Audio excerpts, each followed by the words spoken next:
السلام عليكم، مرحبا بكم مره جديده معايا في القناه. اليوم ان شاء الله غادي نقترح عليكم سوب شينواز كتجي لذيذه بزاف بطريقه جد مبسطه سهله وسريعه في التحضير. الا بغيتوا تعرفوا المقادير وطريقه التحضير خليكم مع الفيديو حتى الاخر. وقبل كنبغي نقول لكم كيف ديما الا كنتوا اول مره كتشوفوا القناه ما تنساوش الاشتراك وتفعيل الجرس باش دائما يوصلكم الجديد. خليكم معايا حتى الاخر نتعرفوا على المقادير وطريقه التحضير ديال هاد لاصوص. طنجره درت معلقه كبيره ديال الزبده وغادي نضيف عليها كميه ديال الزيت. تقدروا ديروا زيت الزيتون، انا درت غير زيت المائده. غادي نضيف معاهم هنايا بصله اللي قطعتها طريفات صغار. ضفت معاه هنايا الثومه وضفت معاها سكينجبير طري اللي حكيتو. غادي نضيف معاها خيزو وقرعه اللي حكيتهم بشكل طولي في الحكاكه الجهه اللي غليظه.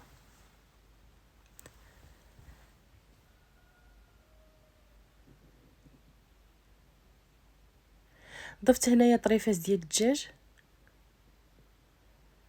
بالنسبه للكميه كتبقى على حسب الرغبه وبداك الشيء اللي عندكم في الدار. كما قلت لكم راه بطريقه سهله مبسطه وما كتكلفكمش بزاف.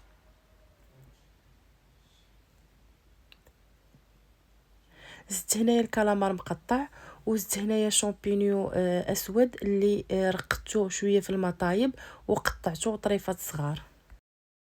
صافي غادي نخلي هاد العناصر ديالي يتشحروا. بالنسبه للكالامار البنات انا قطعته طريفات صغار، صراحه ما كيعجبنيش في لاصوب يجي هكا كبير، كنفضل انه يكون طريفات صغار. وحتى الوليدات اللي ما كيبغيوش الحوت بهذه الطريقه كياكلوا ما كيعيقوش به.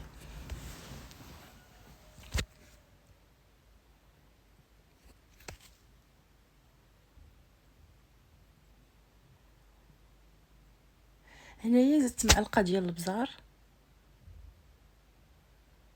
وغادي نزيد الصوجه.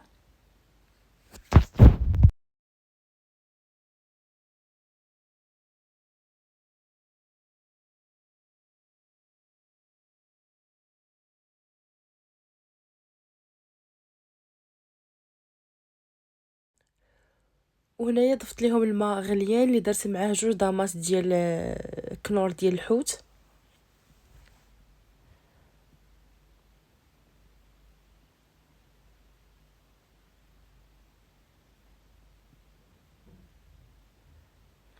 ضفت هنايا شعريه الصينيه اللي سلقتها في الماء وقطعتها طريفات صغار.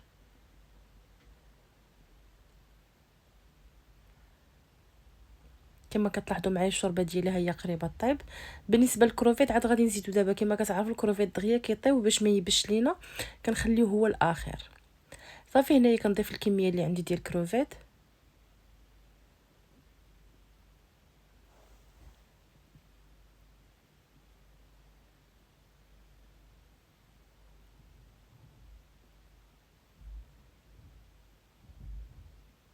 وهنايا ضفت 2 معالق كبار ديال مايزينا مع تقريبا زلافه مع مرات ديال الماء.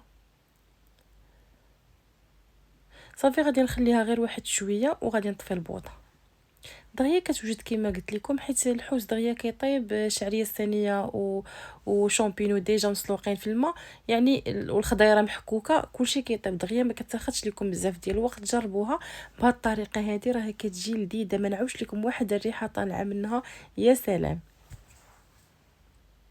هنا بعد ما وجدت ليا لاصوب ديالي طفيت عليها وزدت معاه هنا شويه ديال القزبر ومعدنوس حتى الاخير باش كيعطيو ديك الريحه زوينه وكتكون وجدات. شوفوا معايا الجمال ديال هاد الشوربه هادي، واحد الرائحه كما قلت لكم، واحد القوام صراحه شي حاجه واعره واعره بزاف.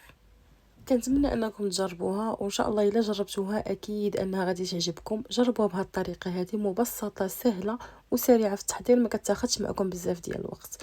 الا عجبتكم الوصفه ديالي وما تبخلوش عليا بلي لايك. كنقول لكم شكرا لكم بزاف على المتابعه والى اللقاء.